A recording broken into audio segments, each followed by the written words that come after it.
Bom, vamos para a quarta parte da entrevista, que é para o dia 14, da entrevista com o Dr. José Falo Neto, sobre o comportamento social ou comportamento antissocial, reprovação do meio, e eu gostaria que vocês colaborassem, tá ok? Como eu estou gravando tudo de uma vez, então eu não posso dizer que o programa passado alguém falou sobre isso, porque acaba não dando tempo de eu esperar. Mas eu conto com a colaboração de vocês e que eu já tenho programado aqui para o dia 19 uma outra entrevista com ele para nós darmos vários exemplos de comportamento antissocial, de repressão do meio, para vocês verem, tá ok? Então, vamos lá.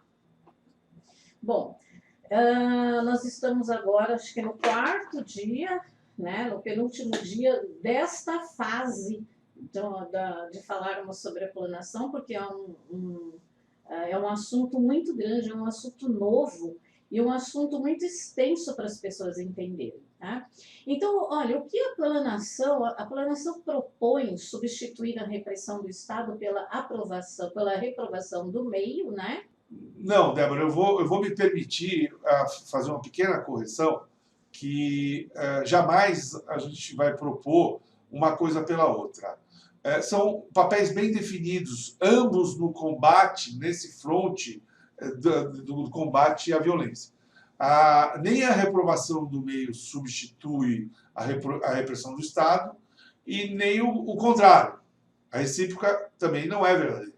A repressão do Estado também não vem para substituir a reprovação do meio. Se bem que, na prática, é o que acontece. Por quê? Na medida em que hipertrofiou a repressão do Estado, ou seja, se investiu muito no aparelho policial e se investiu muito na polícia, a reprovação do meio se desobrigou. E é um músculo flácido, hoje em dia. A gente precisa pegar a reprovação do meio e mandar para a academia. Entendeu? Porque não pode ter essa musculatura flácida, a reprovação do meio. Ou seja, elas se complementam, um não exclui a outra. E tem papéis bem definidos. Nem a reprovação do meio ingressa na repressão do Estado, nem deveria ser o contrário. Também a repressão do Estado também não se permitir a se prestar o papel que seria da reprovação do meio. Então, elas são, sim, complementares. Uma força não exclui a outra, a força de segurança não exclui a força da comunidade. Percebe? Ok?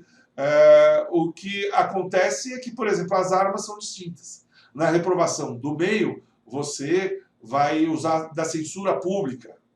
Né? Naqueles espaços mais, vamos dizer, rudimentares, como é a rua, por exemplo, você vai usar a censura pública. Já nos espaços mais sofisticados, das empresas, das indústrias, né? Dos lojistas, tal, você já tem um regramento jurídico maior em termos de estatuto. Os próprios condomínios, por exemplo, eles têm o seu regulamento interno, que é o estatuto do condomínio. Os clubes têm estatuto social, percebe? Então, já é um ambiente mais sofisticado. Então, você, de um lado, tem a reprovação do meio, que pode se dar sob a forma de censura pública, um simples olhar, um gesto dizendo, eu não concordo com o que você fez, percebe? Certo. Até um processo disciplinar. Não precisa ser um processo judicial. É processo, mas ele é disciplinar. Qual a diferença? Ele tem aptidão para se encerrar em 180 dias. A gente está vendo esse caso da Caixa Econômica Federal, onde teve um turbilhão, digamos assim, né, resumidamente, de crimes de assédio sexual violentando o trabalho das mulheres. E o que os homens faziam para praticar essa violência? Simplesmente se valiam dos podres, dos podres poderes, né? Como diz o Caetano Veloso na música, dos podres poderes do cargo, para essas investidas de natureza sexual. Mas aonde que está o problema no caso da Caixa Econômica Federal? Porque não fizeram nada no espaço de tempo de 4 anos. E tudo leva a crer que esse presidente ele já entrou mal intencionado. Então ele já está praticando assédio sexual desde o primeiro dia. Agora estão querendo tirar os atrasos. Quem estão querendo? A nova presidente que assumiu. Mas ela vai conseguir tirar o atraso? Não vai conseguir. O que ficou para trás, acabou. Vamos fazer diferente daqui para frente. Vai ser muito difícil responsabilizar esse ex-presidente e não só toda a diretoria do entorno dele. Tanto é que a nova presidente, que é uma mulher, ela já chegou demitindo esses caras. Já é uma forma de reprovação no meio, mas isso é pouco. Pelo mal-estar, pela depressão, às vezes até pelo suicídio de algumas mulheres, a gente não sabe, né? Exato. Aí eu já estou falando por mim, porque eu não ouvi nada da grande imprensa dentro da Caixa Econômica Federal, que é uma empresa pública, percebe? Então, a gente não tira o atraso, o que ficou para trás ficou. Nós vamos fazer diferente daqui para frente. O bom é que houve essa questão, inclusive de lei de assédio sexual, porque o assédio sexual, inclusive contra a mulher, porque tem o assédio sexual contra o homem também, né?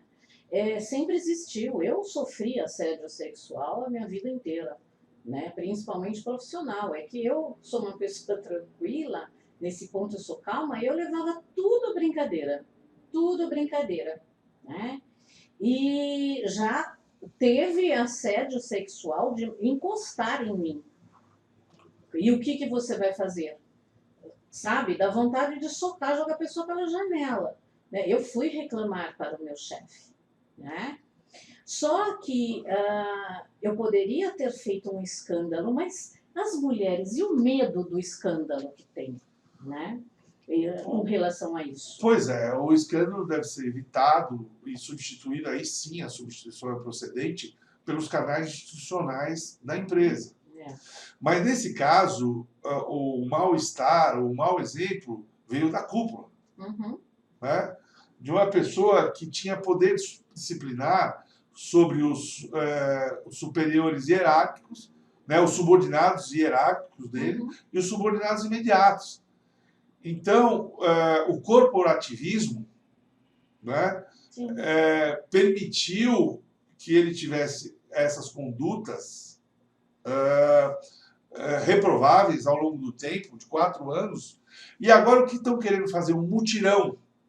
Sempre que você ouviu falar essa palavra mutirão, nessa esfera de comportamento humano, de atuação disciplinar, né, é porque alguma coisa não está funcionando no dia a dia. Esse mal-estar dele foi... ele atingiu o ápice. Né? Ele não chegou direto no ápice. Ele foi atingindo o ápice ao longo de 4 anos. E não teve uma reprovação do meio, ou mesmo uma repressão do Estado. Né? A repressão do Estado dificilmente ia chegar por causa do corporativismo. Mas essas mulheres que estão falando hoje, né, se tivessem falado lá atrás, provavelmente elas teriam perdido a fonte primária de subsistência, que é o salário delas, dos últimos 4 anos. Então tem que fazer os canais institucionais funcionarem. Para mim, essa presidente que está assumindo a Caixa Econômica Federal, ela deveria devotar a maior parte do tempo, energia e talento dela para fazer com que os canais institucionais da Caixa Econômica funcionassem doravante, daqui por diante. De tal forma que fosse receptiva às denúncias que acontecerem daqui para frente. Que pode não vir de presidentes, pode não vir de diretores, mas pode vir de colegas de trabalho. Percebe? Isso, você sabe que agora que eu lembrei, que eu falei que eu sofri vários assédios, e eu realmente, você falou de suicídio e tal, eu fiquei com depressão. Eu tive depressão anos por causa disso. E imagine as mulheres que têm lá e que precisam realmente trabalhar, sustentar a família e ter que sofrer isso e não poder fazer nada para não perder o seu emprego, né? Pois é. É uma situação. Mas não é só a mulher que sofre, o companheiro também sofre. Uhum. Porque, de alguma forma... Quando ela pois conta, é. muitas não contam. Muitas não contam, mas também não precisa contar, porque hoje o companheiro sabe como funciona. Ele vem de contrafortes de empresa. Sim. Então ele já sabe o tipo de abordagem que a mulher dele deve estar sofrendo nas outras empresas. Ele pode não ter certeza, e essa certeza não é absoluta, mas ele deduz, percebe? Né? Então, cria problemas até ao nível de relacionamento, a nível de relacionamento entre o casal, porque alimenta um ciúmes que vai além do razoável. Porque o ciúmes é esperado numa relação, de parte a parte. Mas, às vezes, por justamente ter esse tipo de comportamento na empresa, e que ele sabe que a avó dos netos, a mãe dos filhos, a tia dos sobrinhos, sofre com esse tipo de, vamos dizer assim, de comportamento desregrado, que hoje foi criminalizado. Porque tem muita coisa, porque a sociedade está se militarizando, né? Então, antigamente, a posse de armas ou o porte delas era uma mera contravenção penal. Hoje já é o tipo penal, né? Ou seja, já está tipificado no Código Penal como crime. Percebe? Já são outras as penalidades, ou seja, tem muita coisa aí no caminho. A homofobia, por exemplo, também foi criminalizada. O bullying foi criminalizado. Daqui a pouco nós vamos jogar tudo no Código Penal. Porque a gente está jogando tudo para a repressão do Estado, percebe? Percebe, Débora? Sim. E não é tudo que tem que jogar para a repressão do Estado, porque o aparelho de Estado também tem seu limite. Tanto é que eles abriram mão da jurisdição. Você sabe que a jurisdição é o ganha-pão dos operadores do direito. Para eles estarem abrindo mão, é porque a situação deles está muito ruim. Para eles abrirem mão do quê? Do ganha-pão deles, que é sinônimo de jurisdição, e abriram mão para quê? Para mediação, para arbitragem. Mas são mediações e arbitragens que são feitas dentro do Poder Judiciário, quando já virou ação judicial. A gente não quer isso. A gente quer ficar para abdicar do processo administrativo. Então, para que o processo administrativo funcione, inclusive contra presidentes da empresa, a cúpula precisa estar consciente dessas questões, ela precisa interagir nos processos disciplinares, e a partir daí os valores vão aparecendo. Valores do quê? Daquela dada comunidade, não importa se é uma escola, se é uma empresa, se é a família. Ou seja, as pessoas querem acertar, às vezes não acertam por falta de referência. As balizas foram sumindo uma a uma. Percebe? Sim. Então, o processo disciplinar é uma das ferramentas para você chegar a essa harmonia empresarial. Certo. E aí, Salu, haverá então uma mudança de paradigma? Foi o que você falou agora, né? Sim, por exemplo, quando você... com a Lava Jato, por exemplo, apareceram muitos escritórios de advocacia oferecendo serviços de compliance. Olha aí, mais uma vez, os operadores do direito se beneficiando como jurisdicionados da justiça. Como? Ganhando dinheiro. Eles podem ganhar dinheiro, podem, o quanto eles quiserem, mas tem que ter uma troca. E no compliance, o combate não é ao comportamento. No compliance, o combate é ao procedimento. Então, é o procedimento, por exemplo, de uma dada empresa, onde você vai ver que aquele procedimento não está de acordo com as normas da empresa, que a gente chama de desconformidade com as normas da empresa. E aí a governança das empresas, né, vai, através do compliance, combater um procedimento. E nós aqui da planação, nós não combatemos procedimentos, nós combatemos comportamento. Quando você mexe em comportamento, você está mudando a mentalidade, portanto, o paradigma.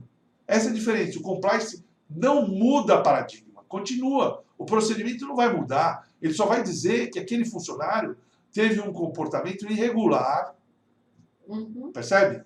Mas a planação combate comportamento e o combate é comportamental e não procedimental. Tá. Vamos continuar para a próxima, tá?